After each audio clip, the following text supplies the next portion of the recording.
ನಮಸ್ಕಾರ. ಸ್ಪಂದನ ವಾಹಿನಿಯ ವೀಕ್ಷಕರೆಲ್ಲರಿಗೂ ಕವಿ ಸಮಯ ಕಾರ್ಯಕ್ರಮಕ್ಕೆ ಆತ್ಮೀಯ ಸ್ವಾಗತ. ಇಂದು ನಮ್ಮೊಂದಿಗಿದ್ದಾರೆ ಕವಯತ್ರಿ ಹಾಗೂ ಹೆಸರಾಂತ ಕಥೆಗಾರ್ತಿ ಗೀತಾ ಕುಂದಾಪುರ ಇವರನ್ನು ಕಾರ್ಯಕ್ರಮಕ್ಕೆ ಆತ್ಮೀಯವಾಗಿ ಸ್ವಾಗತಿಸುತ್ತೇನೆ. ನಮಸ್ತೆ. ಮನದ ಭಾವಗಳ ಪದಗಳಲ್ಲಿ ಕಟ್ಟಿ ಜಗದ ಡೊಂಕುಗಳನ್ನು ಹೆಣೆದು ಕುಟ್ಟಿ ಓದುಗರ ಎದೆಗಿಳಿಸೋ ಕವಿಗಳ ಆಂತರ್ಯ ತೆರೆದಿಡುವ ವಿಸ್ಮಯ ಈ ಕವಿ ಸಮಯ. ನಾನು ಅನಿತಾ ಸಿಕ್ವೇರ.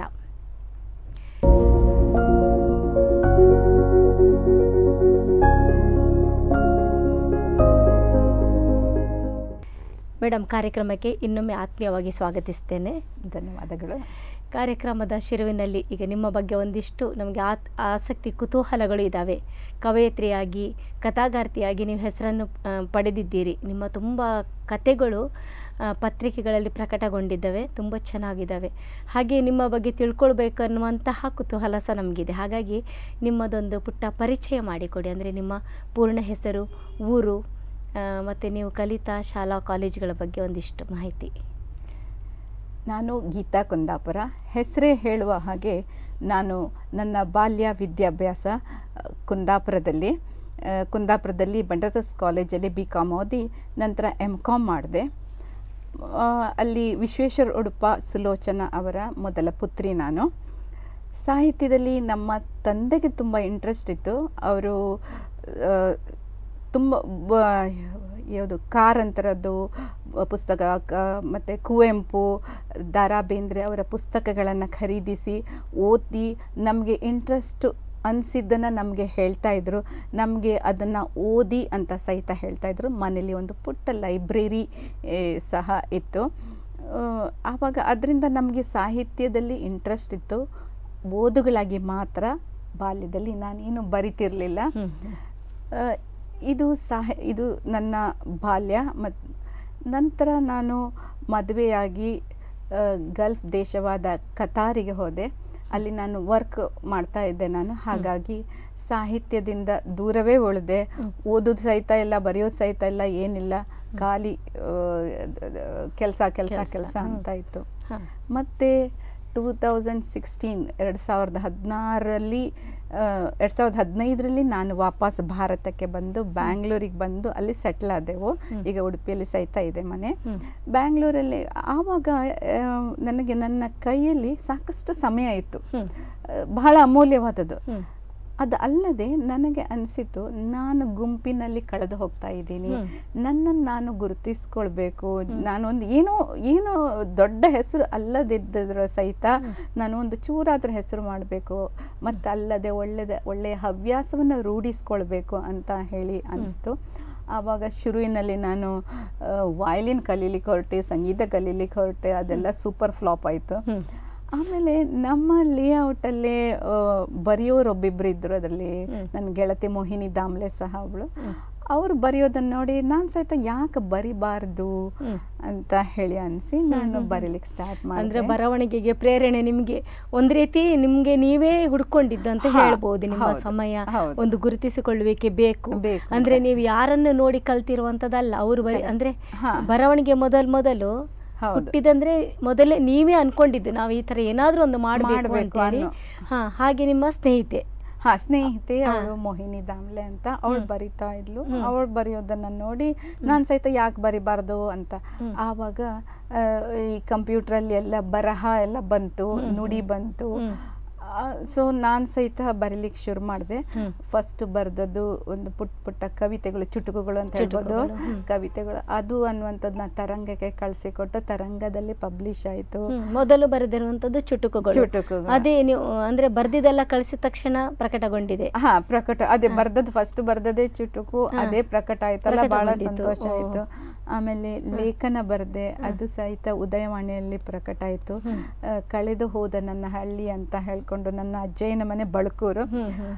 ನಾವು ಬಾಲ್ಯದಲ್ಲಿ ಹೇಗಿತ್ತು ಆ ಊರು, ಆ ಹಳ್ಳಿ, ಇದು ತೊನೆದಾಡುವ ಇದು ಭತ್ತದ ಗಿಡಗಳು, ಭತ್ತದ ಗದ್ದೆಗಳಲ್ಲಿ ಕೊಳದಲ್ಲಿ ತುಂಬಿದ ನೀರು, ತಾವರೆ ಹೂವು, ಆ ಥರದ್ದೆಲ್ಲ ಅದೆಲ್ಲ ನೋಡ್ತಾ ಇದ್ದೆ. ಆಮೇಲೆ ಮತ್ತೆ ಎಷ್ಟೋ ವರ್ಷ ಬಿಟ್ಟು ಮತ್ತೆ ಅಲ್ಲಿಗೆ ಹೋಗುವಾಗ ಅದು ಒಂದು ಇಲ್ಲ, ಗದ್ದೆಗಳಲ್ಲಿ ಭತ್ತದ ಗಿಡಗಳಿಲ್ಲ, ಎಲ್ಲ ಮನೆಗಳಾಗಿತ್ತು. ಸೊ ಅದಕ್ಕೆ ಅದನ್ನ ನೋಡ್ಕೊಂಡು ಕಳೆದು ಹೋದ ನನ್ನ ಹಳ್ಳಿ ಅಂತ ಹೇಳ್ಕೊಂಡು ನಾನೊಂದು, ಅಂದ್ರೆ ಆ ಚಿತ್ರಣಗಳು ಸಂಪೂರ್ಣವಾಗಿ ನಿಮ್ಮೊಳಗೆ ಇದ್ದವು. ಹೌದು, ನಿಮ್ಗೆ ಹೋದಾಗ ಅಲ್ಲಿ ನಿರಾಸೆ ಆಯ್ತು, ಆ ತರ ಇರ್ಲಿಲ್ಲ, ಕಣ್ತುಂಬಿಕೊಂಡು ಹೋಗಿದ್ರಿ ಅದನ್ನ ನೋಡ್ಬೇಕಂತ. ಆದ್ರೂ ಸಹ ಅದೆಲ್ಲವನ್ನು ಮತ್ತೆ ಬರವಣಿಗೆ ರೂಪದಲ್ಲಿ ನೀವು ಹೊರಗೆ ತಂದ್ರಿ. ಹೌದು, ಅದು ಹಾಗೆ ಬರೀಲಿಕ್ಕೆ ಸ್ಟಾರ್ಟ್ ಮಾಡಿದೆ. ಆಮೇಲೆ ಲೇಖನಗಳು ಬಂದವು, ಆಮೇಲೆ ಕತೆಗಳು ಬರೀಲಿಕ್ಕೆ ಶುರು ಮಾಡಿದೆ. ಕತೆಗಳು ಸಹಿತ ನನಗೆ ತುಷಾರ, ತರಂಗ, ಅಲ್ಲಿ ಇಲ್ಲಿ ಎಲ್ಲ ಕಡೆ ಪ್ರಕಟ ಆಯಿತು. ಮೋಸ್ಟ್ಲಿ ಕವಿತೆ ಅನ್ನುವಂಥ ಸ್ವಲ್ಪ ಬ್ಯಾಕ್ ಬೆಂಚ್ ಆಯಿತು, ಹಿಂದ್ಗಡೆ ಹೋಯಿತು. ಕತೆಗೆ ಆಸಕ್ತಿ ಜಾಸ್ತಿ ಆಯಿತು, ಯಾಕಂದ್ರೆ ಯಾಕೋ ಗೊತ್ತಿಲ್ಲ ಹಾಗೆ ಕತೆ ಬಂದ ಎಲ್ಲ ನಾಡಿನ ಎಲ್ಲ ಪತ್ರಿಕೆಗಳಲ್ಲಿ ನಾನು ಬರೆದ ಕತೆ ಪ್ರಕಟ ಆಯಿತು. ಹೆಚ್ಚು ಕಮ್ಮಿ ನೀವು ಬರ್ದಿದ್ದೆಲ್ಲ ಪ್ರಕಟ ಬಂದಿವೆ. ಹೌದು ಹೌದು, ಹಾಗೆ ಅಷ್ಟೊಂದು ಒಳ್ಳೆಯ ಸಾಹಿತ್ಯ ರಚನೆ ಮಾಡಿದ್ರಿ ಅಂತ ಇಲ್ಲ, ಪತ್ರಿಕೆಗಳಲ್ಲಿ ಬಂದಿವೆ, ಇಷ್ಟೊಂದು ಹೆಸರಾಂತ ಪತ್ರಿಕೆಗಳಲ್ಲಿ. ಅಂದ್ರೆ ನಾನ್ ಸಹ ಕೆಲವೊಂದು ನಿಮ್ಮ ಕತೆಗಳನ್ನೆಲ್ಲ ಓದಿದೆ. ನೀವು ತರಂಗದಲ್ಲಿ ಬಂದಿದ್ದು, ಮಂಗಳದಲ್ಲಿ ಬಂದು ಫೇಸ್ಬುಕ್ ಅಲ್ಲಿ ಹಾಕಿದಾಗೆಲ್ಲ ಅದು ಅಷ್ಟೊಂದು ಚೆನ್ನಾಗಿರ್ತಿತ್ತು, ಅರ್ಥ ಅನುಭವಗಳೆಲ್ಲ ಇದ್ವು, ಖುಷಿ ಆಗ್ತಿತ್ತು. ಮತ್ತೆ ನೀವು ಈ ಬರವಣಿಗೆ ಕ್ಷೇತ್ರಕ್ಕೆ ಬಂದ್ರಿ, ಅಂದ್ರೆ ಕನಸು ಕಂಡಿದ್ರಿ ಬರಿತೇನೆ ಅಂತೇಳಿ. ಆಮೇಲೆ ಅದಕ್ಕೆ ಪ್ರೋತ್ಸಾಹ ಹೇಗೆ ಸಿಕ್ತು ಮನೆಯಿಂದ, ಕುಟುಂಬದವರಿಂದ? ಆ್ಯಕ್ಚುಲಿ ನನಗೆ ಪ್ರೋತ್ಸಾಹ ಅಂಥದ್ದು ದೊಡ್ಡದೇನಿಲ್ಲ, ಯಾಕಂದರೆ ನಮ್ಮ ಕುಟುಂಬದಲ್ಲೆಲ್ಲ ಸ್ವಲ್ಪ ಕನ್ನಡ ಬರುವುದಿಲ್ಲ ಅಂತ ಹೇಳ್ಕೊಂಡವರೇ ಜಾಸ್ತಿ. ಈಗಂತೂ ನೆಕ್ಸ್ಟ್ ಜನ್ರೇಷನ್ನವರು ಯಾವುದ್ಯಾವುದೋ ದೇಶದಲ್ಲಿ ಹಂಚಿ ಹೋಗಿದ್ದಾರೆ. ಅದರಿಂದ ಅಂತ ಒಂದು ಬರಿಬೇಡ, ನೀನು ಬರೆದದ್ದು ಸರಿ ಇಲ್ಲ ಅಂತ ಯಾರು ನನಗೆ ಹೇಳಲಿಲ್ಲ. ಆದರೆ ಇನ್ನು ಬರಿ ಮತ್ತು ಬರಿ ಅಂತ ಹೇಳಿದವರು ಸ್ವಲ್ಪ ಕಡಿಮೆನೆ. ಆದರೆ ಏನಾಯ್ತಂದರೆ ಮತ್ತೆ ನಾನು ಫೇಸ್ಬುಕ್ಕಲ್ಲಿ ಅದನ್ನು ಬರೆದದ್ದನ್ನು ಪ್ರಕಟ ಆದಮೇಲೆ ಹಂಚಿಕೊಂಡಾಗ ಜನರ ಪ್ರತಿಕ್ರಿಯೆ ಚೆನ್ನಾಗಿತ್ತು, ಎಲ್ಲ ಇತ್ತು. ಸೊ ಆವಾಗ ನನಗೆ ಒಂಥರ ಖುಷಿ ಆಯಿತು, ಇದು ಒಳ್ಳೇದಂತ. ಅಂತ ಒಂದು ಈಗ ಫೇಸ್ಬುಕ್ ಎಲ್ಲ ಬೇಕಾಗ್ತದೆ ನಮ್ಮ ಪಬ್ಲಿಸಿಟಿಗೋಸ್ಕರ. ಸೊ ಆ ಫೇಸ್ಬುಕ್ಕಲ್ಲೆಲ್ಲ ಬಂದು ಜನರೇ ಚೆನ್ನಾಗಿದೆ, ಅಥವಾ ಇಲ್ಲೊಂಚೂರು ಹೀಗೆ ಬದಲಾಗಬೇಕಿತ್ತು, ಇಲ್ಲ ಈ ಥರದ್ದು, ಈ ಥರ. ಮತ್ತು ಕೆಲವರು ಯಾರ್ಯಾರೋ ಬಂದ್ಬಿಟ್ಟು ನಂದೊಂದು ಕತೆ ಈ ಥರ ಇದೆ, ನೀನು ಬರೆಯೋದಿದ್ರೆ ಬರಿ ಅಂತ ಹೇಳ್ಕೊಂಡು ಬಂದರು. ಆವಾಗ ಅವರ ಸ್ವಂತ ಕತೆಗಳು ಬಂದರು, ಆ ಥರ ಬರ್ದ್ರಿ. ಆಗ ಅದನ್ನು ಬರ್ದೋದು ಎಲ್ಲ ಹಾಗೆ. ಈಗ ನೀವು ಮೊದಲು ಚುಟುಕು ಬರ್ದಿ ಅಂತ ಹೇಳಿದ್ರಲ್ಲ, ಅದು ಎಷ್ಟು ವರ್ಷಗಳ ಹಿಂದೆ? ಭಾರತಕ್ಕೆ ಬಂದಿದ್ವಿ, ನಾನು 2016-17 ಎಲ್ಲೋ ಬರ್ದದ್ದು. ಅವಾಗಿಂದ ಶುರು ಆಯ್ತು ಬರವಣಿಗೆ ಅನ್ನುವಂಥದ್ದು. ಈ ಮೊದಲು ಪ್ರಕಟಗೊಂಡಾಗ ಏನ್ ಅನ್ನಿಸ್ತು? ಅದು ಅದಕ್ಕಿಂತ ದೊಡ್ಡ ಖುಷಿ ಮತ್ತೊಂದಿಲ್ಲ, ಯಾಕಂದ್ರೆ ಏನೋ ಒಂದು ನನಗೆ ಪ್ಲಾಟ್ಫಾರ್ಮ್ ಸಿಕ್ತು ಅಂತ ಹೇಳಿ ಅನ್ನಿಸ್ತು. ಓಕೆ, ನನ್ನ ಮುಖ್ಯವಾಗಿ ಬೇರೆಯವರು ಹೊಗಳಿ ಬಿಡ್ಲಿ, ನನಗೆ ನನ್ನ ಕಣ್ಣಲ್ಲಿ ನನಗೊಂದು ಖುಷಿ ಆಯಿತು. ಓಕೆ, ನನಗೆ ನನ್ನ ಒಂದು ಭಾವನೆಗಳನ್ನು ಅಭಿವ್ಯಕ್ತಿಗೊಳಿಸಲಿಕ್ಕೆ ಸಾಧ್ಯವಾಯಿತು. ಮತ್ತು ಪತ್ರಿಕೆಯಲ್ಲಿ ಬಂದಾಗ ಎಲ್ಲ ಓದಿರ್ತಾರೆ, ಅದು ಒಂದು ಖುಷಿ. ಅದಕ್ಕೆಲ್ಲ ಬೆಲೆ ಕಟ್ಟಲಿಕ್ಕೆ ಆಗೋದಿಲ್ಲ, ಖುಷಿಯನ್ನು ಅನುಭವಿಸೋದನ್ನ ಹೇಳ್ಕೊಳ್ಳಿಕ್ಕೂ ಆಗೋದಿಲ್ಲ. ಹೌದು. ಸಾಮಾನ್ಯವಾಗಿ ನೀವು ಯಾವುದರ ಬಗ್ಗೆ ಬರೀತಿದ್ರಿ, ಯಾವ ವಿಷಯಗಳು ಇರ್ತಿದ್ವು ಮೊದಲು? ನಂತರ ಬದಲಾವಣೆ ಆಗ್ತದೆ, ಆದ್ರೆ ಸುರುವಿನಲ್ಲಿ ಏನೇನು ಬರೆದ್ರಿ? ಸುರುವಿನಲ್ಲಿ ನೀವು ಕತೆ ಬಗ್ಗೆ ಕೇಳೋದಿದ್ರೆ, ನಾನು ಯಾವುದಾದ್ರೂ ಒಂದಕ್ಕೆ ಅಂಟಿಕೊಂಡದ್ದು ತುಂಬ ಕಡಿಮೆ. ಶುರುವಿನಲ್ಲಿ ನಾನು ಬಾಲ್ಯದಲ್ಲೆಲ್ಲೋ ಕೇಳಿದ ವಿಷಯಗಳು ಅಥವಾ ನಮ್ಮ ಮನೆ ಸುತ್ತಮುತ್ತ ನಡೆದ ಏನೋ ಒಂದು ಘಟನೆಗಳೇ ಕತೆಗಳಿಗೆ ಆಧಾರ ಆಯಿತು. ಹಾಗೆ ಬರಿತಾ ಇದ್ದೆ. ಈಗ ನನಗೆ ಒಂದು ಎನ್ವೈರ್ನ್ಮೆಂಟ್ ಬಗ್ಗೆ ತುಂಬ ಸ್ವಲ್ಪ ಕಾಳಜಿ ಇದೆ ನನಗೆ. ಸೊ ಎಲ್ಲೋ ಏನೋ ಅದು ಕಥೆಯಲ್ಲಿ ನುಸುಳಿ ಬರುತ್ತೆ, ಸಂದೇಶ ಕೊಡ್ತಾ ಇದ್ದೀರಿ. ಪ್ರಕೃತಿಯನ್ನ ಉಳಿಸ್ಕೋಬೇಕು ಅನ್ನುವಂತ ಸಂದೇಶ, ಅಥವಾ ಎಲ್ಲೋ ಏನೋ ಯಾರೋ ಏನೋ ಅನುಭವಿಸಿದ ನೋವು ಅನ್ನುವಂಥದ್ದು ಕಥೆಯಲ್ಲಿ ನುಸುಳಿ ಬರುತ್ತೆ. ಹಾಗೆ ಇದುವರೆಗೆ ಎಷ್ಟು ಕಥೆಗಳನ್ನು ಬರೆದಿದ್ದೀರಿ? ನಾನೊಂದು 90-100 ಕತೆಗಳಾದ್ರೂ ಹೆಚ್ಚು ಆಗಿದೆ. ಕಮ್ಮಿ ಎಲ್ಲ ಪ್ರಕಟಗೊಂಡಿವೆ. ಎಲ್ಲ ಪ್ರಕಟ ಏನ್ ಬರ್ದ್ರು ಸಹ ನೀವು ಕಳಿಸ್ತಿದ್ರಿ? ಕಳಿಸ್ತಿದ್ದೆ. ಆಮೇಲೆ 3 ಪುಸ್ತಕ ಇದು ಕಥಾ ಸಂಕಲನ 3 ಆಯ್ತು, 4ನೇದು ಅಚ್ಚಿನಲ್ಲಿದೆ. ಹಾಗೆ ನಾನು ಪ್ರಕಟ ಆಗಿದ ಕತೆಗಳದ್ದೇ ಕಥಾ ಸಂಕಲನ ಮಾಡ್ತಾ ಇದ್ದೆ. ಹಾಗೆ ಅದು ಸಹಿತ ಆಯ್ತು. ಈಗ ಕತೆಗಳನ್ನು ಕಳಿಸುವ ಮೊದಲು ಯಾರಿಗಾದ್ರೂ ತೋರಿಸುವಂತದ್ದು ಕಳಿಸ್ಲಾ? ಅದು ಇಲ್ಲ ಹಾಗೆ ಯಾರೇ ಇಲ್ಲ. ನನ್ಗೆ ಆತರ ಕುಟುಂಬದಲ್ಲಿ ಸ್ವಲ್ಪ ಅಭಿರುಚಿ ಇರುವವರು ಕಡಿಮೆ. ಹಾಗೆ ನನ್ಗೆ ತೋಚಿದ್ದ ಹಾಗೆ ನಿಮ್ಮದೇ ಭಾವನೆಗಳು ನೀವೇ ಹಂಚುವಂತ. ಆಮೇಲೆ ಪ್ರಕಟಗೊಂಡ ಮೇಲೆ ಹೇಳ್ತಿರ್ಲಿಲ್ವಾ? ಪ್ರಕಟಗೊಂಡ ಮೇಲೆ ಅದೆಲ್ಲ ಬಂದಾಗ ಪ್ರಕಟ ಆಯ್ತಾ ಓಕೆ ಅಂತ ಹೇಳ್ತಾ ಇದ್ರು.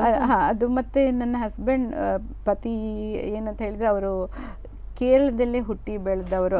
ಅವರಿಗೆ ಕನ್ನಡ ಸ್ವಲ್ಪ ಕಷ್ಟಪಟ್ಟು ಓದ್ತಾರೆ. ಅದನ್ನ ನಾನು ಯಾರನ್ನು ದೂರೋದಿಲ್ಲ, ಕಷ್ಟಪಟ್ಟು ಓದ್ಬೇಕು ಅವರಿಗೆ ಕನ್ನಡನ. ಹಾಗಾಗಿ ಅವರಿಗೆ ಸ್ವಲ್ಪ ಕತೆ ಬಗ್ಗೆ ಚುಟುಕಾಗಿ ಹೇಳಿದಾಗ ಕೇಳಿಸ್ಕೊತಾ ಇದ್ರು. ಓದ್ಲಿಕ್ಕೆ ಸ್ವಲ್ಪ ಕಷ್ಟ ಆಗ್ತೈತೆ ಆ ಥರ.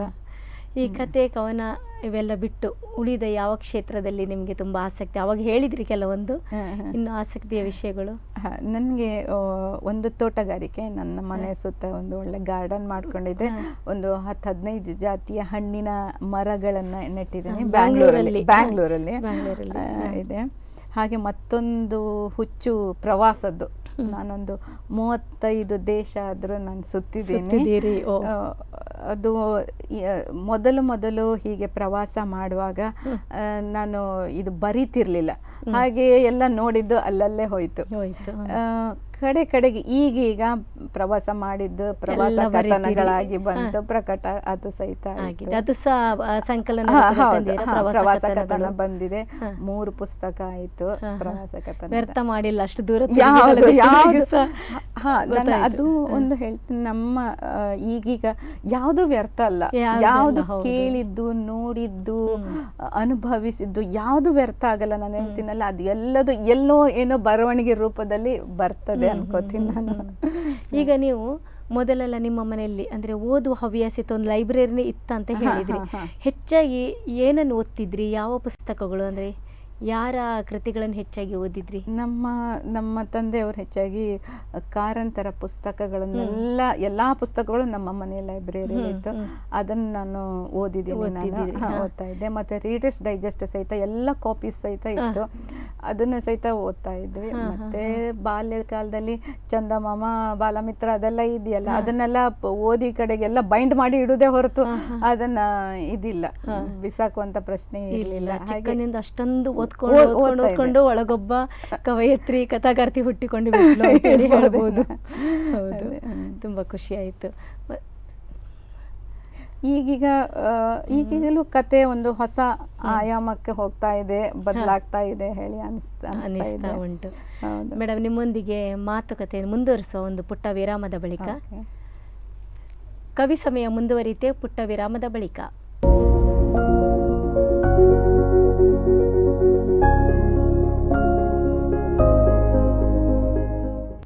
ಕವಿ ಸಮಯಕ್ಕೆ ಮತ್ತೆ ಸ್ವಾಗತ. ಮೇಡಮ್, ನಿಮ್ಮ ಬಗ್ಗೆ ತುಂಬ ಕೇಳಿದ್ವಿ. ಎಷ್ಟೊಂದು ಬರ್ದಿದ್ದೆಲ್ಲ ಪ್ರಕಟಗೊಂಡಿದೆ ಅನ್ನೋದು ನಿಜಕ್ಕೂ ಅದೊಂಥರ ಅದ್ಭುತ ಅಂತಲೇ ಹೇಳ್ಬೋದು, ಆಶ್ಚರ್ಯ ಅಂತಲೇ ಹೇಳ್ಬೋದು. ಯಾಕಂದರೆ ಎಷ್ಟೋ ಬರೆದಾಗ ಅದು ಪ್ರಕಟ ಆಗೋದಂತೂ ಬಹಳ ಅಪರೂಪ ಅಂತ ಹೇಳ್ಬೋದು. ಅಷ್ಟೊಂದು ನೀವು ಬರೆದಿದ್ರಿ, ಪ್ರಕಟ ಆಗಿದೆ. ನಿಮ್ಮ ಈ ಕವಿತೆ ಆಗಲಿ ಅಥವಾ ಕಥೆಯನ್ನಾಗಲಿ ಕೇಳಬೇಕನ್ನುವಂಥ ಆಸಕ್ತಿ ನಮಗೆ ತುಂಬ ಇದೆ. ಒಂದು ಕವಿತೆ, ಕಥೆಯನ್ನು ನಮ್ಮ ವೀಕ್ಷಕರಿಗೋಸ್ಕರ ಓದಿ. ಕವಿತೆ ಓದ್ತೀನಿ, ಅಷ್ಟೊಂದು ಪ್ರಬುದ್ಧ ಆಗಿಲ್ಲ ಅಂತನೂ ಅನಿಸುತ್ತೆ. ಅದರ ನಂತರ ಕತೆ ಓದ್ತೀನಿ. ಸರಿ ಮೇಡಮ್.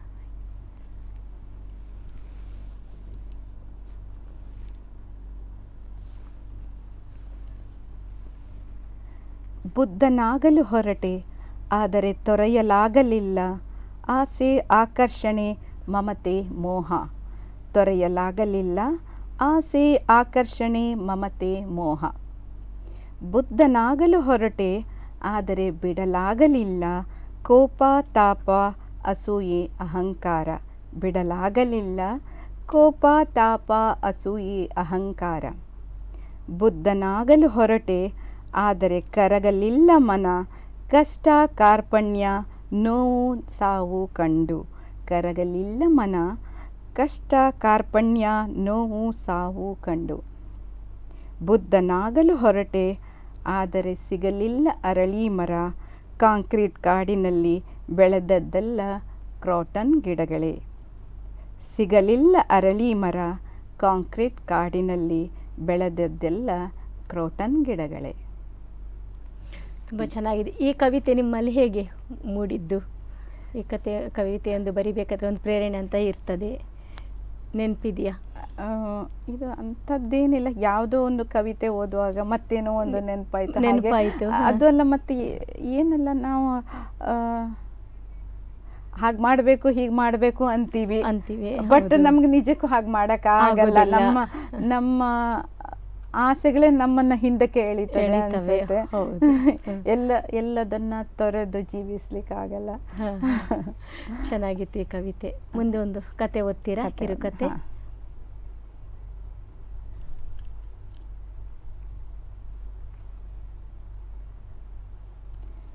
ಸಣ್ಣ ಕತೆ. ಇದು ಪ್ರಕಟಗೊಂಡಿದೆಯಾ? ಇದು ಪ್ರಕಟಗೊಂಡಿದೆ. ಇದು ವಿಜಯ ಕರ್ನಾಟಕದಲ್ಲಿ. ಹೌದಾ? ಸರಿ. ಸಣ್ಣ ಕತೆ, ಜಸ್ಟ್ ಅಡ್ಜಸ್ಟ್ಮೆಂಟ್. ಸುರೇಶ ಶೀಲಾ ಸುಂದರ ಜೋಡಿ. ಮದುವೆಯಾಗಿ 2 ವರ್ಷ ಕಳೆದಿತ್ತು. ಇಬ್ಬರಿಗೂ ದೊಡ್ಡ ಕಂಪನಿಯಲ್ಲಿ ಕೆಲಸ. ಶೀಲಾ MTech ಓದಿದ್ದರೆ ಸುರೇಶ್ BE ಮಾಡಿದ್ದ. ಮದುವೆಯಾಗುವಾಗ ಶೀಲಾಳಿಗೆ ತನ್ನ ಗಂಡ ತನಗಿಂತ ಕಡಿಮೆ ಕಲಿತವನೆಂದು ಅಸಮಾಧಾನವಿತ್ತು. ಹುಡುಗನಿಗೆ ಸ್ಪೋರ್ಟ್ಸಿನಲ್ಲಿ ಅಭಿರುಚಿ ಇಲ್ಲ, ಹುಡುಗನ ಇಂಗ್ಲೀಷ್ ಸರಿಯಿಲ್ಲ, ಕೂದಲು ಕಡಿಮೆ ಎನ್ನುತ್ತಾ ಬಂದ ನೆಂಟಸ್ತಿಕೆಯನ್ನು ದೂರ ಸರಿಸುತ್ತಾ ಬಂದಾಗ ಯಾವುದಕ್ಕೂ ಕಾಯದ ಅವಳ ವಯಸ್ಸು ಮೇಲೇರಿತ್ತು. ಅಮ್ಮನ ಒತ್ತಾಯದ ಮೇರೆಗೆ ಸುರೇಶನನ್ನು ಒಪ್ಪಿದ್ದಳು. ಸದಾ ಶೀಲು ಎನ್ನುತ್ತಾ ಹಿಂದೆ ಮುಂದೆ ಸುತ್ತುವ ಗಂಡ, ಮಗಳೇ ಎಂದು ಬಾಯಿ ತುಂಬ ಕರೆಯುವ ಅತ್ತೆಯ ಪ್ರೀತಿಯಲ್ಲಿ ಎಲ್ಲವನ್ನೂ ಮರೆತಿದ್ದಳು. ಎಲ್ಲರಿಗೂ ಇರುವಂತೆ ಇವರಿಗೂ ಸ್ವಂತ ಗೂಡು ಕಟ್ಟುವ ಕನಸು. 6 ಅಂತಸ್ತಿನ ಅಪಾರ್ಟ್ಮೆಂಟಿನ ಸೌಧದಲ್ಲಿ 3 ಬೆಡ್ರೂಮಿನ ಫ್ಲ್ಯಾಟೊಂದನ್ನು ಬುಕ್ ಮಾಡಿ ಬಂದಿದ್ದರು. ಮನೆಯನ್ನು ಇಬ್ಬರ ಹೆಸರಿನಲ್ಲೂ ಖರೀದಿಸುವುದೆಂದು ತೀರ್ಮಾನಿಸಿದರು. ಇನ್ನು ಹಣದ ಹೊಂದಾಣಿಕೆ. ಸಾಲ ಕೊಡಲು ಬ್ಯಾಂಕ್ ಇದ್ದೇ ಇದೆ.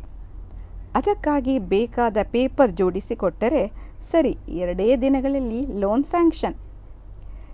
ಗಡಿಬಿಡಿಯಲ್ಲಿ ಲೋನ್ ಅಪ್ಲಿಕೇಶನಿಗೆ ಪೇಪರ್ ಜೋಡಿಸುತ್ತಿದ್ದ ಸುರೇಶನ ಕೈಗೆ ಶೀಲಾಳ SLC ಸರ್ಟಿಫಿಕೇಟ್ ಸಿಕ್ಕಿತು. ಸುರೇಶ್ ಮಿಟ್ಟಿಬಿದ್ದ. ಏನೇ ಇದು ಶೀಲು, ಎಷ್ಟೇ ನಿನ್ನ ವಯಸ್ಸು? ಮದುವೆಯಾಗುವಾಗ ನಿನಗೆ 28 ಎಂದಿದ್ದರು, ಅಂದರೆ ಈಗ 30. ಆದರೆ ಈ ಸರ್ಟಿಫಿಕೇಟ್ ಪ್ರಕಾರ ನಿನಗೀಗ 35. ಸುರೇಶ್, ವರ್ಷ 30 ಕಳೆದರೂ ಕಂಕಣ ಬಲ ಕೂಡಿ ಬರೆದಿದ್ದಾಗ ನಮ್ಮಪ್ಪ ಜಾತಕದಲ್ಲಿ ವರ್ಷ ಕಡಿಮೆ ಮಾಡಿದ್ರು ಕಣೋ. ಅಂದರೆ ಶೀಲು, ನೀನು ನನಗಿಂತ 2 ವರ್ಷ ದೊಡ್ಡವಳು. ಇರಲಿ, ಈ ವಿಷಯನ ಮೊದಲೇ ಹೇಳಬಹುದಿತ್ತಲ್ವಾ? ತುಂಬ ಬೇಜಾರಾಗುತ್ತೆ ಕಣೋ. ನಮ್ಮ ಮದುವೆಗೆ ನಿನ್ನ ಸುಳ್ಳು ಆಧಾರವಾಗಿತ್ತು. ಇದು ಸರಿಯಲ್ಲ ಕಣೆ. ತಪ್ಪಾಯಿತು ಸುರೇಶ್, ಕ್ಷಮಿಸು ನನ್ನ. ಆದದ್ದು ಆಗಿ ಹೋಯಿತು. ಶೀಲು, ಇದೆಲ್ಲ ನಮ್ಮಿಬ್ಬರಲ್ಲೇ ಇರಲಿ. ನಮ್ಮ ಅಮ್ಮನ ಹತ್ತಿರ ಹೇಳಬೇಡ. ಒಡೆದುಕೊಂಡಾಳು ಪಾಪ. ನನ್ನಮ್ಮ ಸತ್ಯ ಹರಿಶ್ಚಂದ್ರನ ಮೊಮ್ಮಗಳು. ಚಿಕ್ಕ ಸುಳ್ಳನ್ನು ಸಹಿಸಳು.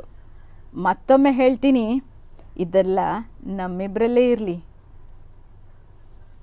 ನೀನು ನನ್ನ ಪಾಲಿನ ದೇವ್ರ ಎನ್ನಲೆ, ಗೆಳೆಯ ಎನ್ನಲೆ, ಪತಿ ಎನ್ನಲೆ, ನನ್ನನ್ನು ಕ್ಷಮಿಸಿಬಿಡು ಕಣೋ ಎನ್ನುತ್ತಾ ಕುಸಿದವಳನ್ನು ಹಿಡಿದೆತ್ತಿದ ಸುರೇಶ್. ಅವಳನ್ನು ತನ್ನ ತೋಳಲ್ಲಿ ಬಂಧಿಸಿದ. ಅವನ ಮೀಸೆ ಅವಳಿಗೆ ಕಚ್ಚುಗುಳಿ ಇಟ್ಟರೆ ಅವಳ ಕಣ್ಣೀರು ಅವನ ಭುಜವನ್ನು ಒದ್ದೆ ಮಾಡಿತ್ತು. ಎಂದಿನಂತಿರಲಿಲ್ಲ ಅಂದಿನ ಬೆಳಗು. ಕೆಲಸದವಳು ಬಂದಿರಲಿಲ್ಲ. ಗಡಿಬಿಡಿಯಲ್ಲಿ ವಾಷಿಂಗ್ ಮೆಷಿನಿಗೆ ಬಟ್ಟೆ ಹಾಕುತ್ತಿದ್ದಾಗ ಶೀಲಾಗೆ ಸುರೇಶನ ಪ್ಯಾಂಟಿನ ಜೇಬಿನಲ್ಲಿ ಅವನ ಸ್ಯಾಲರಿ ಸ್ಲಿಪ್ ಸಿಕ್ಕಿತು. ಸುರೇಶ್, ನೀವು ಆಫೀಸಿನಲ್ಲಿ ಬರೀ ಮೆಕ್ಯಾನಿಕಾ? ಸೀನಿಯರ್ ಇಂಜಿನಿಯರ್ ಅಲ್ವಾ? ಶೀಲು, ಏನು ಮಾಡೋದು ಕಣೆ, ನನ್ನ ಹಣೆ ಬರ. ಆ ಬಡ್ಡಿ ಮಗ ನನಗೆ ಇಂಜಿನಿಯರ್ ಪೋಸ್ಟ್ ಕೊಟ್ಟಿಲ್ಲ. ಸುರೇಶ್ ಬೇಜಾರು ಪಟ್ಕೋಬೇಡಿ, ನೀವು ನನ್ನ ಹಾಗೆ ಎಮ್.ಟೆಕ್ ಮಾಡಿಬಿಡಿ, ಕೂಡಲೇ ಸೀನಿಯರ್ ಇಂಜಿನಿಯರ್ ಪೋಸ್ಟ್ ಕೊಡ್ತಾರೆ, ನಾಳೆ ಅಪ್ಲಿಕೇಶನ್ ತರ್ತೀನಿ, ಓಪನ್ ಯೂನಿವರ್ಸಿಟಿಲಿ ಎಮ್.ಟೆಕ್ ಮಾಡ್ಬೋದು, ಆಗ ನಮ್ಮಿಬ್ಬರ ಕ್ವಾಲಿಫಿಕೇಷನ್ ಸೇಮ್ ಆಗುತ್ತೆ. ಶೀಲು ನಾನು ಇಂಜಿನಿಯರ್ ಅಲ್ಲ ಕಣೆ, ಬರೀ ಡಿಪ್ಲೊಮಾ ಹೋಲ್ಡರು, ಎಮ್.ಟೆಕ್ ಹೇಗೆ ಮಾಡಲಿ ಹೇಳು. ಸುರೇಶ್ ಮತ್ತು ನೀವು ಇಂಜಿನಿಯರ್ ಅಂತ ಹೇಳಿದ್ರಿ. ಅದೇ ಮದುವೆ ಆಗುವಾಗ ನಾನು ಇಂಜಿನಿಯರ್ ಪೋಸ್ಟಲ್ಲಿ ಇದ್ದೀನಿ ಅಂತ ಹೇಳಿದರೆ ಒಳ್ಳೆ ಹುಡುಗಿ ಅಂದರೆ ನಿನ್ನಂಥ ಹುಡುಗಿ ಸಿಗ್ತಾಳೆ ಅಂತ ಅಮ್ಮ ಎಲ್ಲರ ಹತ್ರ ಹಾಗೆ ಹೇಳ್ಕೊಂಡು ಬಂದರು. ನಾನಲ್ಲ ಕಣೆ, ಅಮ್ಮ ಹೇಳಿದ್ದು ಅಲ್ವೋ. ಇದಂತೂ ತೀರಾ ಮೋಸ. ನೀವು ನಿಮ್ಮಮ್ಮ ಇಷ್ಟು ದಿವಸ ಸುಳ್ಳು ಹೇಳ್ಕೊಂಡು ಬಂದ್ರಿ. ಶೀಲು, ಇದು ಸುಳ್ಳಲ್ಲ ಕಣೆ, ಜೀವನದ ಸಣ್ಣ ಹೊಂದಾಣಿಕೆ, ಜಸ್ಟ್ ಅಡ್ಜಸ್ಟ್ಮೆಂಟ್. ತುಂಬ ಚೆನ್ನಾಗಿದೆ ಕಥಾವಸ್ತು ಇದ್ರದ್ದು. ಹೇಗೆ ಇದೊಂದು ಮೂಡಿತು? ಎಲ್ಲಾದ್ರೂ ಇತ್ತ ಈ ಥರ ನಡೆದಿತ್ತಾ ಈ ಕತೆ ಬರೀಲಿಕ್ಕೆ ಕಾರಣ? ಈ ಕತೆ ಒಂದು ಮದುವೆ ಆಗಿತ್ತು ಅದೇ ಥರ. ಸ್ವಲ್ಪ ಬದಲಾವಣೆ ಇದೆ. ಈಗ ಕೆಲವು ಕಡೆ ಜಾತಕ ಹೊಂದಿದ್ದಿದ್ರೆ ಮದುವೆ ಆಗದೆ ಉಳಿದ್ರೆ ಜಾತಕದಲ್ಲಿ ಡೇಟ್ ಆಫ್ ಬರ್ತ್ ಚೇಂಜ್ ಮಾಡ್ತಾರೆ, ನಕ್ಷತ್ರ ಅದು ಇದು ಚೇಂಜ್ ಮಾಡ್ತಾರೆ. ಆ ಥರ ಒಂದು ಮದುವೆ ಆಗಿ ಸ್ವಲ್ಪ ಕಡೆಗೆ ಡೈವರ್ಸು ಆಯಿತು. ನಿಮ್ಮ ಕಥೆಯಲ್ಲಿ ಸುಖಾಂತ್ಯ ಕೊಟ್ಟಿದ್ದೀರಿ. ಸುಖಾಂತ್ಯ ಅಲ್ವಾ? ಅಡ್ಜಸ್ಟ್ಮೆಂಟ್ ಅದೇ, ಮತ್ತೇನು ಮಾಡೋದು ಕಡೆಗೆ. ಹಾಗೆ ಮತ್ತು ಇಷ್ಟೊಂದು ಕತೆ ಕವನಗಳನ್ನೆಲ್ಲ ಬರೆದಿದ್ದೀರಿ, ಎಲ್ಲ ಕಡೆ ಹೆಸರನ್ನು ಪಡೆದಿದ್ದೀರಿ. ಈ ನಿಮ್ಮನ್ನು ಗುರುತಿಸಿರುವಂಥದ್ದು, ಸನ್ಮಾನ ಮಾಡಿರುವಂಥದ್ದು, ಪ್ರಶಸ್ತಿಗಳು, ಇದರ ಬಗ್ಗೆ? ನನಗೆ ಪ್ರಶಸ್ತಿಗಳು ಪ್ರಬಂಧಕ್ಕೆ ಬಂದಿತ್ತು. ಒಂದು ಪ್ರಜಾವಾಣಿ ಸಂಕ್ರಾಂತಿ ಪ್ರಬಂಧ ಸ್ಪರ್ಧೆಯಲ್ಲಿ ಬಂದಿತ್ತು, ಮೊಗವೀರ ಕಥಾ ಸ್ಪರ್ಧೆಯಲ್ಲಿ ಬಹುಮಾನ ಬಂದಿತ್ತು, ಸಮಾಜಮುಖಿ ಕಥಾ ಸ್ಪರ್ಧೆಯಲ್ಲಿ, ಆಮೇಲೆ ಮತ್ಯಾವುದು ಇತ್ತೀಚೆಗೆ ಟಾಪ್ 25 ರೈಟರ್ಸ್ ಅಂತ ಹೇಳಿ ವಿಜಯ ಕರ್ನಾಟಕ ಮತ್ತು ವೀರಲೋಕದವರು ಒಂದು ಕಥಾ ಸ್ಪರ್ಧೆ ಏರ್ಪಡಿಸಿ, ದೀಪಾವಳಿ ಕಥಾ ಸ್ಪರ್ಧೆಯಲ್ಲಿ ನನಗೆ ಟಾಪ್ 25 ರೈಟರ್ಸಲ್ಲಿ ಒಬ್ಬರು ಅಂತ ಗುರುತಿಸಿದ್ದಾರೆ. ನನ್ನ ಕತೆ ಗುರುತಿಸಲ್ಪಟ್ಟಿದೆ. ಹೀಗೆ ಇದು ಎಲ್ಲ ಒಂದೊಂದು ಅಲ್ಲಿ ಇಲ್ಲಿ ಎಲ್ಲ ಸಿಕ್ಕಿದ ಬಹುಮಾನಗಳು. ಅಂದರೆ ತುಂಬ ಬಾಚ್ಕೊಂಡು ಬಿಟ್ಟಿದ್ದೀರಾ? ಅಂಥದ್ದು ಏನಿಲ್ಲ. ಮತ್ತು ನಮ್ಮ ಈ ಸಾಮಾಜಿಕ ಜಾಲತಾಣಗಳ ಬಗ್ಗೆ ಏನು ಹೇಳ್ತೀರಿ? ಈಗ ಸಾಮಾಜಿಕ ಜಾಲತಾಣದ ಬಗ್ಗೆ, ಫೇಸ್ಬುಕ್, ಬ್ಲಾಗ್ ಬಗ್ಗೆ ಇಲ್ಲ, ಅದರ ಬಗ್ಗೆ ಜನರು ಮೂಗು ಮುರಿತಾರೆ. ಬಟ್ ಅದು ಸಾಹಿತಿಗಳಿಗೆ ಸಹಾಯ ಮಾಡುತ್ತೆ ಅಂತ ಹೇಳ್ಕೊತೀನಿ. ವರದಾನ ಅಂತಲೇ ಹೇಳ್ಬೋದು. ಹೌದು. ಈಗ ಕೆಲವರು ಎಷ್ಟೋ ಜನ ಪತ್ರಿಕೆಗಳಿಗೆ ಏನೊಂದು ಕಳಿಸದೆ ಖಾಲಿ ಫೇಸ್ಬುಕ್ಕಲ್ಲಿ ಮಾತ್ರ ಇಲ್ಲ ಬ್ಲಾಗಲ್ಲಿ ಮಾತ್ರ ಬರೋದು, ಅವರದ್ದೇ ಆದ ಫಾಲೋವರ್ಸನ್ನು ಗುಂಪು ಮಾಡ್ಕೊಂಡಿದ್ದಾರೆ, ಜನರು ಓದ್ತಾರೆ ಅದನ್ನು. ಈಗ ನಾನು ಏನು ಮಾಡ್ತೀನಿ ಅಂತ ಹೇಳಿದರೆ, ಪ್ರಕಟ ಆದದ್ದು ಯಾವುದೇ ಪತ್ರಿಕೆಯಲ್ಲಿ ಪ್ರಕಟ ಆದ ಮೇಲೆ ಅದನ್ನು ಫೇಸ್ಬುಕ್ಕಲ್ಲಿ ಹಂಚ್ಕೊಳ್ತೀನಿ. ಅದನ್ನು ಜನರು ಓದಿ ಕಮೆಂಟ್ ಮಾಡ್ತಾರೆ. ಇಲ್ಲಾಂದರೆ ಪತ್ರಿಕೆಯಲ್ಲಿ ಬಂದಾಗ ಖುಷಿ ಆಗುತ್ತೆ, ಕರೆಕ್ಟ್. ಬಟ್ ನಮ್ಮ ಓದುಗ ಮತ್ತು ಲೇಖಕರ ಮುಖಾಮುಖಿ ಆಗಲ್ಲ. ಬಟ್ ಫೇಸ್ಬುಕ್ ಇಲ್ಲ ಬ್ಲಾಗ್ ಅನ್ನುವಂಥದ್ದು ಮುಖಾಮುಖಿ ಆಗಬಹುದು, ಮುಖಾಮುಖಿ ಆಗತ್ತೆ. ನಮಗೆ ನೇರವಾಗಿ ಕಮೆಂಟ್ಸ್ ಸಹಿತ ಎಷ್ಟೋ ಸಲ ಸಿಗುತ್ತೆ ನಮಗೆ. ಅದು ನಮಗೆ ಬೆಳಿಲಿಕ್ಕೆ ಸಹಾಯ ಮಾಡುತ್ತೆ ಅಂತ ಹೇಳ್ತೀನಿ. ತುಂಬಾ ಹೌದು, ನಿಜವಾಗಿ ತುಂಬಾ ಜನರಿಗೆ ಅದೊಂದು ದೊಡ್ಡ ವೇದಿಕೆ ಆಗಿದೆ. ಯಾಕಂದ್ರೆ ಎಲ್ಲರದ್ದು ಸಹ ಪತ್ರಿಕೆಗಳಲ್ಲಿ ಪ್ರಕಟ ಆಗೋದಿಲ್ಲ. ಒಂದೆರಡು ಬರಹಗಳನ್ನು ಬರೆದು ಎಷ್ಟೋ ಜನ ನಿಲ್ಲಿಸಿದ್ದು ಇದೆ, ಯಾಕಂದ್ರೆ ಪತ್ರಿಕೆಗಳಲ್ಲಿ ಬಂದಿಲ್ಲ ಅಂತ ಹೇಳಿ. ಆದ್ರೆ ಈ ಸಾಮಾಜಿಕ ಜಾಲತಾಣಗಳಲ್ಲಿ ಹಾಕಿದಾಗ, ಫೇಸ್ಬುಕ್ಕಲ್ಲೆಲ್ಲ ಅದನ್ನು ತುಂಬಾ ಜನ ಇಷ್ಟಪಡುವಂತವ್ರು ಇದ್ದಾರೆ. ಅದು ವರ್ಗಗಳು ಬೇರೆ ಬೇರೆ ಇರ್ತಾವ ಅಂತ ಹೇಳ್ಬೋದು. ಈಗ ಕೆಲವು ಸಲ ಅಯ್ಯೋ ನೀನೇನ್ ಬರೀತಿ ಅವರೇನ್ ಬರೀತಾರೆ ಹೇಳ್ಬೋದು. ಅದನ್ನೇ ಇಷ್ಟಪಡುವಂತವ್ರು ತುಂಬಾ ಜನ ಇರ್ತಾರೆ. ಅಂದ್ರೆ ಬರವಣಿಗೆಗೆ ಅಲ್ಲೊಂದು ಬೆಲೆ ಇದೆ ಅಂತಾನೆ ಹೇಳ್ಬೋದು. ಕೆಲವೊಂದು ಸಂದರ್ಭದಲ್ಲಿ ಮಿಸ್ಯೂಸ್ ಆಗಿದ್ದು ಇದೆ ಅನ್ಕೋತೇನೆ. ಯಾಕಂದ್ರೆ ಅವ್ರಿಗೆ ಇಷ್ಟ ಆಗುದಿಲ್ಲ ಅಂತ ಹೇಳಿದ ತಕ್ಷಣ ಸಿಕ್ಕಿದ್ದನ್ನೆಲ್ಲ ಬರ್ದು ಎಲ್ಲ ಆಗಿದೆ. ಕಡೆಗೆ ಅವರಿಗೆ ಸಹಿತ ಅವರು ಅದರಿಂದ ಪಾಠ ಕಲ್ತ್ರೆ, ಯಾಕಂತ ಹೇಳಿದ್ರೆ ಅವರು ಬೇಡದ ಬರೆದ ಕೂಡಲೇ ಅದ್ವಾ ಅವರಿಗೆ ಕಮೆಂಟ್ ಸಹಿತ ಬಂತು. ಬಟ್ ಇದರಿಂದ ಸರಿಯಾಗಿ ಉಪಯೋಗಿಸ್ಕೊಳ್ಳುವುದಿದ್ರೆ ಇದು ನಿಜಕ್ಕೂ ಒಳ್ಳೆಯ ವೇದಿಕೆ. ಸ್ವಲ್ಪ ಜ್ಞಾನ ಸಹ ಇರ್ಬೇಕಾಗತ್ತೆ. ಕೆಲವರೇನೋ ಬಾಯಿಗೆ ಬಂದಾಗ ಬರೆದ್ರು ಅಂತ ಹೇಳಿ ಕೆಲವರು ಪಾಪ ತುಂಬಾ ಬೇಸರ ಮಾಡ್ಕೊಂಡಿದ್ದು ಇದೆ, ಅದರಿಂದ ಹೊರಗೆ ಬಂದಿದ್ದು ಇದೆ. ಇದನ್ನ ಸಹ ತಿಳ್ಕೊಳ್ಬೇಕಾಗತ್ತೆ ನೀವು ಹೇಳಿದ ಪ್ರಕಾರ. ನಿಜ ಅದು.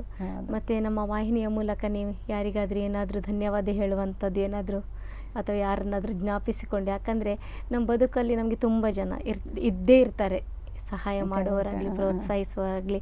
ಅವ್ರು ಯಾರಾದರೂ ಇದ್ದರೆ ನೀವು ಅವರನ್ನು ನೆನಪಿಸ್ಕೊಳ್ಬೋದು ಈ ಕ್ಷಣದಲ್ಲಿ. ನನಗೆ ಅದೇ ಪ್ರೋತ್ಸಾಹ ಅಂತ ಹೇಳಿದರೆ ಓದುಗರ ಬಳಗ. ಖಂಡಿತ. ಹೌದು, ನಾನು ಫೇಸ್ಬುಕ್ಕಲ್ಲೆಲ್ಲ ಬಂದದ್ದು ಒಂದು ಪತ್ರಿಕೆಗೆ ನಾನು ಧನ್ಯವಾದ ಹೇಳಬೇಕು. ಯಾಕಂದರೆ ಬರೆದದ್ದನ್ನು ಪ್ರಕಟಿಸಿ, ನಾನು ಏನೂ ಆಗಿರಲಿಲ್ಲ, ಬರೆಯುವ ಹವ್ಯಾಸವೇ ಇಲ್ದಿದ್ದ ನನಗೆ, ನಾನು ಬರೆದಾಗ ನನಗೆ ಪ್ರಕಟಿಸಿ ನನಗೊಂದು ನನ್ನನ್ನು ನಾನೇ ನೋಡಿಕೊಳ್ಳುವಂತಹ ಇತ್ತು. ಅದು ನನಗೆ ಪತ್ರಿಕೆಗಳಿಗೆ ನಾನು ಧನ್ಯವಾದ ಹೇಳಲಿಕ್ಕೆ ಬಯಸ್ತೇನೆ. ಅದೇ ಸಮಯಕ್ಕೆ ಅದನ್ನು ಪತ್ರಿಕೆಗಳಲ್ಲೋ ಇಲ್ಲ ಫೇಸ್ಬುಕ್ಕಲ್ಲೋ ಓದಿ ಪ್ರೋತ್ಸಾಹಿಸಿದವರಿಗೆ ಸಹಿತ ಧನ್ಯವಾದ ಹೇಳಲಿಕ್ಕೆ ಬಯಸ್ತೀನಿ. ಮತ್ತು ಯಾರೇ ಆಗಲಿ ನನಗೆ ಏನು ಸುಮ್ಮನೆ ಇದು ಮಾಡ್ತಾ ಟೈಮ್ ವೇಸ್ಟ್ ಮಾಡೋದಲ್ಲ. ಪ್ರತಿಯೊಬ್ಬರಿಗೂ ನನ್ನ ಪ್ರಕಾರ ಪ್ರತಿಯೊಬ್ಬರಿಗೂ ಬರೀಲಿಕ್ಕೆ ಬರುತ್ತೆ. ಏನೇ ಆಗಲಿ ಒಂದು ಸ್ವಲ್ಪ ಆದರೂ ಒಂದು ಒಳ್ಳೆಯ ವಿಚಾರದ ಬಗ್ಗೆ ಅವರು ಫೇಸ್ಬುಕ್ ಇಲ್ಲ ವಾಟ್ಸಪ್ನಲ್ಲಿ ಹಂಚಿಕೊಳ್ಬೇಕು, ತಮ್ಮ ಅಭಿಪ್ರಾಯವನ್ನು ಇಲ್ಲ ತಮ್ಮ ಅನಿಸಿಕೆಗಳನ್ನು ಹಂಚಿಕೊಳ್ಬೇಕು. ಹಾಗೇ ಮಾಡ್ತಾ ಮಾಡ್ತಾ ಬರೆಯುವ ಅಭ್ಯಾಸ ಆಗತ್ತೆ ಅಂತ ಹೇಳ್ಕೊತೀನಿ ನಾನು. ಇದು ನಮ್ಮ ವೀಕ್ಷಕರಿಗೆ ನೀವು ಕೊಡ್ತಿರುವಂತ ಸಂದೇಶ ಅಂತ ಹೇಳ್ಬೋದು ಅನ್ಸುತ್ತೆ. ಹೌದು ಅಲ್ಲ, ಬರವಣಿಗೆಯಲ್ಲಿ ಮುಂದುವರಿಯಿರಿ, ನೀವು ಸಹ ಬರೀರಿ ಅಂತ ಹೇಳಿ ಹೇಳ್ತಾ ಇದ್ದೀರಿ. ಒಳ್ಳೆ ಹವ್ಯಾಸ ಅನ್ನುವಂಥದ್ದು ಜೀವನಕ್ಕೆ ತುಂಬ ಇಂಪಾರ್ಟೆಂಟು. ಇಲ್ಲಾಂದರೆ ನಾವು ನಮ್ಮ ಅಮೂಲ್ಯವಾದ ಸಮಯವನ್ನು ಹೇಗೂ ಕಳಿಬೋದು. ಗಾಸಿಫ್ ಮಾಡ್ತಾನೋ ಇಲ್ಲ ಮಾತಾಡ್ತಾನೋ ಇಲ್ಲ ವಾಟ್ಸಪ್ಪಲ್ಲಿ ಬಂದ ಮೆಸೇಜ್ಗಳನ್ನು ಫಾರ್ವರ್ಡ್ ಮಾಡ್ತಾನೋ ನಾವು ಕಾಲ ಕಳಿಬೋದು. ಬಟ್ ಅದನ್ನೇ ನಾವು ಸದ್ವಿನಿಯೋಗ ಮಾಡಿದರೆ ಖಂಡಿತ ನಮಗೂ ಖುಷಿ, ನಮ್ಮ ಸುತ್ತಮುತ್ತಲು ಇದ್ದವರಿಗೂ ಒಂದು ಖುಷಿ ಆಗುತ್ತೆ. ನಿಜವಾಗಿ ಬರವಣಿಗೆಯಲ್ಲಿ ನೋಡಿ ಗೊತ್ತಿಲ್ಲದಿರುವಂತಹ ವಿಷಯ ಕೆಲವೊಂದು ನೋಡಿ, ಅಂದರೆ ನಮಗೆ ಗೊತ್ತಿರುತ್ತೆ ಅದು ಏನತ್ತ ಅಂತ ನಾವು ಕೇಳಲಿಕ್ಕೂ ಹೋಗೋದಿಲ್ಲ. ಅದನ್ನು ಯಾರೋ ಇನ್ನೊಬ್ಬರು ಅವರ ಅನುಭವವನ್ನು ಬರೆದಾಗ ಓ ಈ ಥರನೂ ಆಗುತ್ತೆ, ಅವರಿಗೂ ಆಗಿದೆ ಅನ್ನುವಂಥದ್ದು ಎಷ್ಟೊಂದು ಸಲ ಸಮಾಧಾನ ಕೊಡುವಂಥದ್ದು. ನೀವು ಹೇಳಿದಾಗೆ ಪ್ರತಿಯೊಬ್ಬರಲ್ಲಿ ಒಬ್ಬ ಬರವಣಿಗೆಗಾರ ಇದ್ದೇ ಇರ್ತಾನಂತ ಹೇಳ್ಬೋದು ಅಲ್ವಾ. ಈಗ ಅಡುಗೆಗಳದಾಗಲಿ, ಏನಿಲ್ಲ ಅಂದರೆ ಅಡುಗೆಗಳು ಎಷ್ಟೊಂದು ನಾವೀಗ ಗ್ರೂಪಲ್ಲೆಲ್ಲ ನೋಡ್ತಿದ್ವಿ, ಹೀಗೆಲ್ಲ ಮಾಡ್ತಾರಾ ಅಂತ ಹೇಳಿ ಅನಿಸೋದು ಇದೆ. ನಿಮ್ಮ ಪ್ರಕಾರ ನೀವು ಹೇಳಿದಂಥ ಸಂದೇಶ ಸಹ ತುಂಬ ಚೆನ್ನಾಗಿದೆ. ಯಾಕಂದರೆ ಪ್ರತಿಯೊಬ್ಬರಿಗದು ಅಂದರೆ ಒಬ್ರಿಗೊಬ್ರು ಹಂಚಿಕೊಳ್ಳೋದು ಅಂತ ಹೇಳ್ಬೋದು. ಹೌದು. ಮತ್ತು ಬರಹಗಾರನಿಗೆ ಮೇನ್ಲಿ ಮುಖ್ಯವಾಗಿ ಓದಬೇಕು. ನಿಮಗೆ ಗೊತ್ತಿದೆ ಆ ವಿಷಯ. ಬರಹಗಾರನಿಗೆ ಓದದೆ ಬರಿತಾ ಕೂತ್ಕೊಂಡ್ರೆ ಅದು ನಿಂತ ನೀರಾಗ್ತದೆ. ಆಮೇಲೆ ಒಂದು ತರದ ಕುತೂಹಲವನ್ನ ಬೆಳೆಸಿಕೊಳ್ಬೇಕು. ನಮ್ಮ ಸುತ್ತಮುತ್ತ ಇರುವ ಯಾವುದೇ ವಿಷಯ ಆಗಲಿ ಅದರ ಬಗ್ಗೆ ಕುತೂಹಲ ಇರಬೇಕು. ಆಮೇಲೆ ಒಂದು ತರದ ಸ್ವಲ್ಪ ಕಂತ್ರಿ ಬುದ್ಧಿ ಬೇಕು. ಏನು ಕಂತ್ರಿ ಬುದ್ಧಿ? ಇನ್ನೊಬ್ಬರಿಗೆ ಉಪದ್ರ ಕೊಡೋದಲ್ಲ. ಅಲ್ಲಿ ಪಕ್ಕದಲ್ಲಿ ಏನ್ ನಡೀತಾ ಇದೆ ಅಂತ ನಮ್ಗೆ ತಿಳ್ಕೊಬೇಕು. ಆ ತಿಳ್ಕೊಳ್ಳುವಂಥದ್ದು ಏನಾಗುತ್ತೆ ಅಂತ ಹೇಳಿದ್ರೆ ನಮ್ಮ ಕತೆಗಳಲ್ಲಿ ಎಲ್ಲಾ ತರದ ಕ್ಯಾರೆಕ್ಟರ್ಸ್ ಬರುತ್ತೆ. ನಮಗದು ಹೆಲ್ಪ್ ಆಗುತ್ತೆ ಅಂತೀನಿ. ಇದು ಬರಹದ ದೃಷ್ಟಿಯಿಂದ ನಾನು ನೋಡೋದು. ಒಂದು ಗಾದೆ ಇದೆ, ಕ್ಯೂರಿಯಾಸಿಟಿ ಕಿಲ್ಸ್ ದಿ ಕ್ಯಾಟ್ ಅಂತ ಹೇಳ್ಕೊಂಡು. ಬಟ್ ಆದ್ರೆ ನಮಗೆ ಕುತೂಹಲ ಇರಬೇಕು ಎಲ್ಲದರ ಬಗ್ಗೆ. ಮತ್ತೆ ಆದಷ್ಟು ಜನರ ಹತ್ರ ನಾವು ಮಾತಾಡಬೇಕು. ಈಗ ನಾನೊಂದು ಟೂರಿಗೆ ಹೋಗ್ಲಿ ಮತ್ತೊಂದಾಗ್ಲಿ ಹೋದ್ರೆ ನಾನು ತುಂಬಾ ಆದಷ್ಟು ಜನರ ಹತ್ರ ನಾನಲ್ಲಿ ಏನ್ ನೋಡಿದೆ ಅಂತ ಫೋಟೋ ತೆಗೆಯೋದಕ್ಕಿಂತ ನಾನು ಅಲ್ಲಿಯ ಜನರೊಟ್ಟಿಗೆ ಒಡನಾಡ್ಲಿಕ್ಕೆ ನಾನು ಇದು ಮಾಡ್ತೀನಿ. ಆವಾಗ ಅವರ ಜನಜೀವನ ಅನ್ನುವಂಥದ್ದು ಅದು ಎಲ್ಲೋ ಏನೋ ನಮಗೆ ನಮ್ಮ ಜ್ಞಾನ ಅನ್ನುವಂಥದ್ದು ಹೆಚ್ಚಾಗ್ತದೆ ಅದರಿಂದ. ಆಮೇಲೆ ಅದು ನಮಗೆ ಬರೀಲಿಕ್ಕೆ ಸಹಾಯ ಆಗುತ್ತೆ ಈ ತರ. ಸೊ ಅದಕ್ಕೆ ಬರಹಗಾರ ಕುತೂಹಲವನ್ನ ಬೆಳೆಸಿಕೊಳ್ಬೇಕು, ಓದಬೇಕು ಅಂತ ಹೇಳ್ತೀನಿ. ಒಂದು ಒಳ್ಳೆಯ ಮಾತನ್ನು ಹೇಳಿದ್ರಿ ನೀವು. ಅದ್ರ ಜೊತೆ ಏನಂತ ಹೇಳಿದ್ರೆ ಮಾತಾಡ್ಬೇಕು ನಾವು ಅಂತ ಹೇಳಿ. ನಿಜವಾಗಿ ಇದೊಂದು ವಿಶೇಷ ಗುಣ. ಎಲ್ರಿಗೂ ಮಾತಾಡ್ಲಿಕ್ಕೆ ಆಗೋದಿಲ್ಲ. ಹೋಗಿ ಮಾತಾಡ್ಲಿಕ್ಕೂ ಸಹ ಅದೊಂದು ಕಲೆ ಅಂತ ಹೇಳ್ಬೋದು. ಕೆಲವರಲ್ಲಿ ಇರುತ್ತೆ, ಕೆಲವರಿಗೆ ಆಗೋದಿಲ್ಲ. ಈಗ ಮಾತಾಡ್ಬೇಕು ಅನ್ಸ್ಕೊಳ್ತಾರೆ, ಮಾತಾಡ್ಲಿಕ್ಕೆ ಆಗೋದಿಲ್ಲ. ಅವ್ರಿಗೆ ಏನ್ ಹೇಳ್ತೀರಿ? ಯಾಕಂತ ಹೇಳಿದ್ರೆ ಮಾತಾಡ್ಸ್ಬೇಕಂತ ತುಂಬಾ ಜನರಿಗೆ ಇರುತ್ತೆ, ಮಾತಾಡುವಂತ ಕಲೆ ಇಲ್ಲ. ನಾವು ಅದು ನಮ್ಮಲ್ಲಿ ಮಾತಾಡಿದ್ರೆ ಏನ್ ತಿಳ್ಕೊಳ್ತಾರೇನೋ ಅನ್ನುವಂತ ಅಳುಕು ಮೊದಲು ಬಿಡಬೇಕು. ಅಳುಕನ್ನ ಬಿಟ್ಟು ನಾವು ಯಾಕೆ ಇವನು ಹೀಗಿದ್ದಾನೆ, ಏನಿರ್ಬೋದು ಅಂತ. ನಾನು ಕಾಶ್ಮೀರಕ್ಕೆ ಹೋಗಿದ್ದೆ.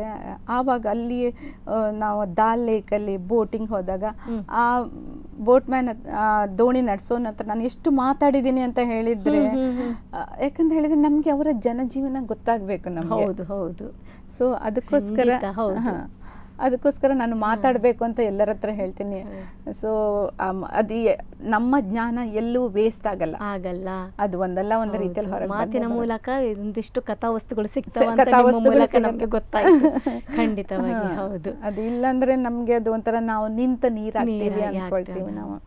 ಮೇಡಮ್, ತುಂಬ ಖುಷಿ ಆಯ್ತು ನಿಮ್ಮೊಂದಿಗೆ ಇಷ್ಟೊತ್ತು ಮಾತನಾಡಿ. ನಿಜವಾಗಿ ನೋಡೋಕೆ ಹೋದರೆ ನೀವೊಂದು ಪ್ರಬುದ್ಧ ಕಥಾಗಾರ್ತಿ ಅಂತ ಹೇಳ್ಬೋದು. ಮೊದಲು ಸಹ ಓದಿದ್ದೇನೆ, ಈಗ ಮಾತಾಡಿ ಸಹ ನಮಗೆ ಅದು ತುಂಬ ಖುಷಿ ಆಯಿತು. ಇನ್ನೂ ಎತ್ತರಕ್ಕೆ ಏರಿ ಅಂತ ಹೇಳಿ ಹಾರೈಸ್ತೇನೆ. ನಿಮ್ಮ ಸಾಹಿತ್ಯ ಕೃಷಿ ಇದೇ ಥರ ಮುಂದುವರಿಯಲಿ, ಸಮಾಜಕ್ಕೆ ಉತ್ತಮ ಕೊಡುಗೆ ಆಗಿರಲಿ ಅಂಥೇಳಿ ನಾನು ನಿಮಗೆ ಶುಭ ಹಾರೈಸ್ತಾ ಇದ್ದೇನೆ. ನಮ್ಮ ಕಾರ್ಯಕ್ರಮದಲ್ಲಿ ಭಾಗವಹಿಸಿದ್ದಕ್ಕೆ ನಿಮಗೆ ಧನ್ಯವಾದಗಳು. ಇದು ಇಂದಿನ ಕವಿ ಸಮಯ. ಹಿರಿಯ ಕಿರಿಯ ಎಲೆಮರೆಯ ಕವಿ ಮನಗಳ ಅನಾವರಣ. ಮುಂದಿನ ಕಾರ್ಯಕ್ರಮದಲ್ಲಿ ಮತ್ತೊಮ್ಮೆ ನಿಮ್ಮನ್ನು ಭೇಟಿಯಾಗ್ತೀನಿ. ಅಲ್ಲಿಯವರೆಗೆ ನೋಡ್ತಾ ಇರಿ ಸ್ಪಂದನ.